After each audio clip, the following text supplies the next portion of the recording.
Good morning students, welcome to your online maths class. So today we will start new chapter 6, algebraic expressions.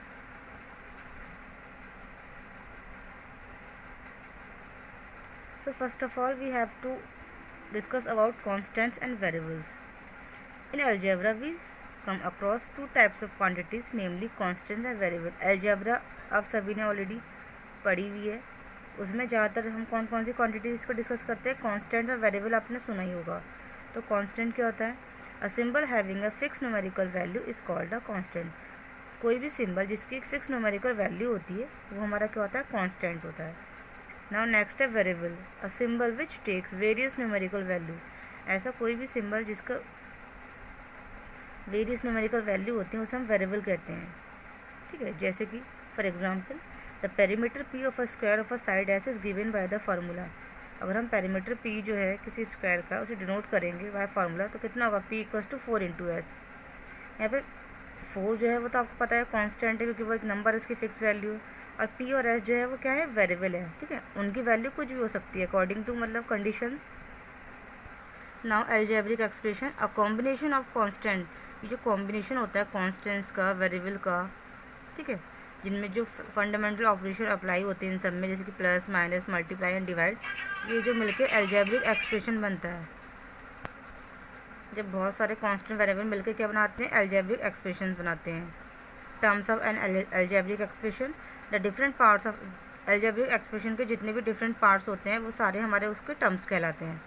जैसे कि for example आपको यहाँ पे दे रखा है algebraic expression 5 - 3x + 4x square Y. तो यहाँ पे जो 5 - 3x and 4x square Y ये सब क्या है? इस एक्सप्रेशन के टर्म्स हैं. Now various types of algebraic expression. First है मोनोनोमियल्स.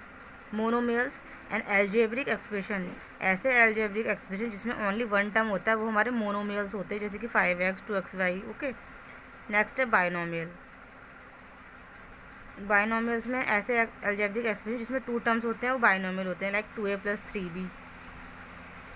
Trinomial and algebraic expression containing 3 terms is called a trinomial. तो जिसमें 3 टर्म्स आते हैं वो हमारा ट्राइनोमियल होता है, like a + 2b + 5c.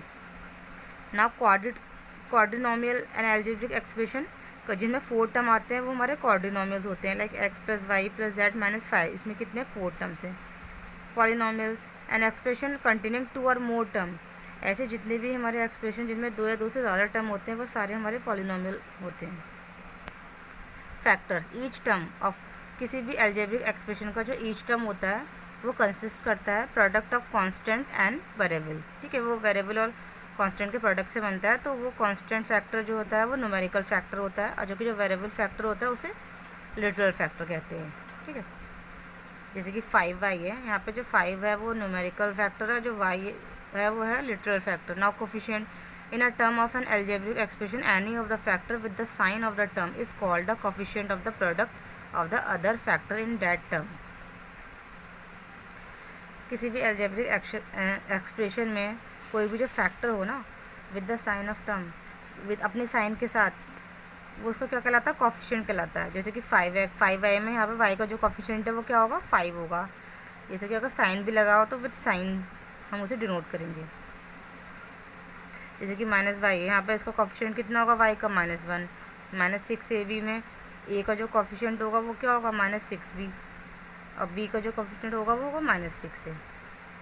Constant term, a term of the expression having no literal factor. ऐसा जो फैक्टर जिसका कोई कोफिशिएंट नहीं होता वो हमारा कांस्टेंट टर्म होता है. जैसे कि यहाँ पे एक्सप्रेशन, जैसे कि यहाँ पे जो -3 है वो हमारा कांस्टेंट टर्म है. नाउ एक्सरसाइज 6 से question number 1, add the following expression. यहाँ पे आपको एक्सप्रेशन दे रखे हैं, आपको इन्हें ऐड करना है. जैसे कि फर्स्ट क्वेश्चन है 5x + 7x एंड -6x. इन तीनों को पहले हमने प्लस की फॉर्म में लिख दिया. यहाँ माइनस है तो इसलिए माइनस ही आएगा. अब 5 और 7 12x में से 6 गया तो 6x. ऐसे ही इसका 4 पार्ट देखिए, 3/4x² 5x² -3x² -1/4x². पहले तो हम इन्हें सेम एडिशन की फॉर्म में ऐड करके लिख देंगे, प्लस लगा देंगे सबके बीच में. उसके बाद जो लाइक टर्म्स है उन्हें हम साथ में ले लेंगे, जैसे कि ये और ये. अब इनों को आपस में सॉल्व कर दिया हमने. ये 3/4 में से 1/4 गया तो 2/4, और 5 में से 3 गया तो 2x². कोफिशिएंट बस आगे के नंबर जो है सॉल्व होते हैं, बाकी जो कोफिशिएंट है वो सेम ही रहते हैं. तो ये आ जाएगा आपका, ये 2 से 4 कट कैंसिल हो गया, तो ये आ गया 1/2x² और ये 2x²। नाउ अब इनके भी देखिए सेम ही है, ये सेमी वेरिएबल हैं, लाइक टर्म्स हैं, तो इनको हम और सॉल्व करेंगे। तो एलसीएम लेके हमारा आ गया 5x²/2। नाउ क्वेश्चन नंबर 1 का 9 पार्ट देख लेते हैं हम। तो ये हमें दिया गया है क्वेश्चन। तो सबसे पहले तो हमने इन्हें प्लस की फॉर्म में लिख दिया, उसके बाद लाइक टर्म्स को हमने साथ में ले लिया है। अब हमने सॉल्व करना है। फर्स्ट वाले को हमने पहले एलसीएम लेके करना पड़ेगा।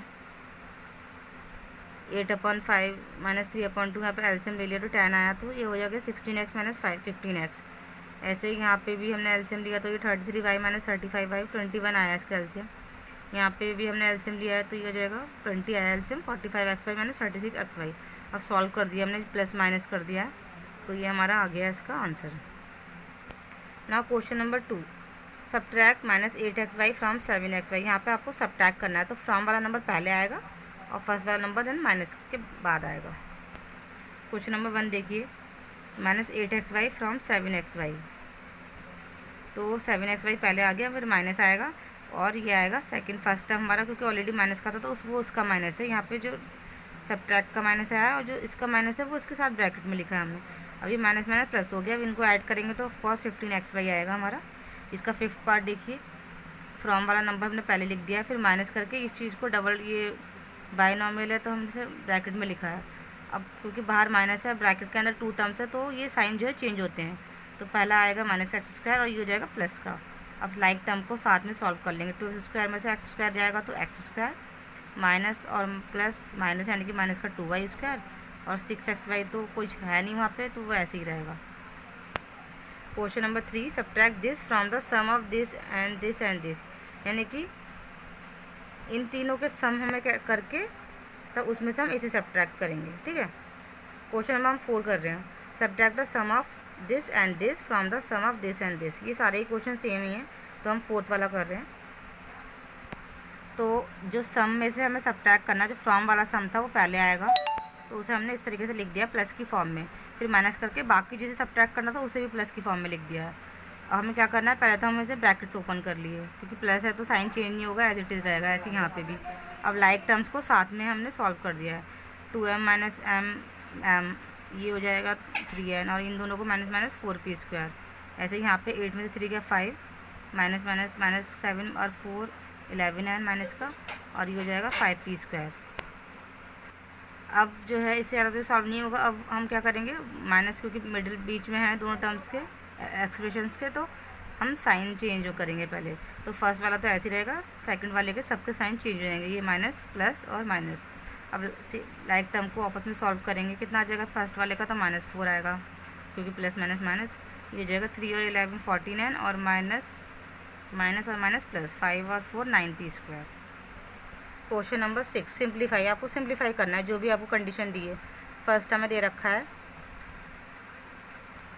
तो सबसे पहले तो हम पहला तो ऐसे ही रहेगा, सेकंड वाला जो है हम ब्रैकेट ओपन करेंगे तो ये माइनस से ही हो जाएगा प्लस और ये हो जाएगा माइनस। अब लाइक टर्म को सॉल्व करेंगे, 5 7 12x और minus minus minus 10y। Okay, इसी का 4th पार्ट देख लेते हैं। ये हमें दिए गए थे 3 अलजेब्रिक एक्सप्रेशन, इन्हें सॉल्व करना था। तो सबसे पहले तो हमने ब्रैकेट्स ओपन करेंगे, तो माइनस से साइन चेंज कर देंगे हम सारे। ठीक है, तो ये हमने ऑलरेडी कर दिए। अब लाइक टर्म्स को हमने साथ में लिख दिया है, अब इन्हें सॉल्व करेंगे हम। यहाँ पे देखो डिनोमिनेटर सेम है तो एलसीएम लेने की नीड नहीं है, नहीं सॉरी यहाँ नहीं है डिनोमिनेटर, तो यहाँ एलसीएम लेना पड़ेगा। तो हमने एलसीएम लिया है, तो y² यहाँ रहेगा, यहाँ 2y² और यहाँ पे आ जाएगा 3 to the 6 माइनस का 6y² अपॉन में 3। यहाँ पे तो सेम ही है डिनोमिनेटर, तो माइनस माइनस प्लस, तीनों ही प्लस होंगे, मतलब 4 to 6 और 1 7/7y। और इनको 5 3 8 में से 2 गया 6, इनको सॉल्व करा तो आएगा -3y² अपॉन 3। 7 से 7 कैंसिल हो गया तो सिर्फ y बच रहा है, यहाँ 6 रहेगा। ये भी 3 से 3 कैंसिल, यानी कि माइनस का y² minus y plus 6। So students, ये एक्सरसाइज आपको अपनी नोटबुक में कंप्लीट करनी है। Next class we will start new exercise. Okay, bye.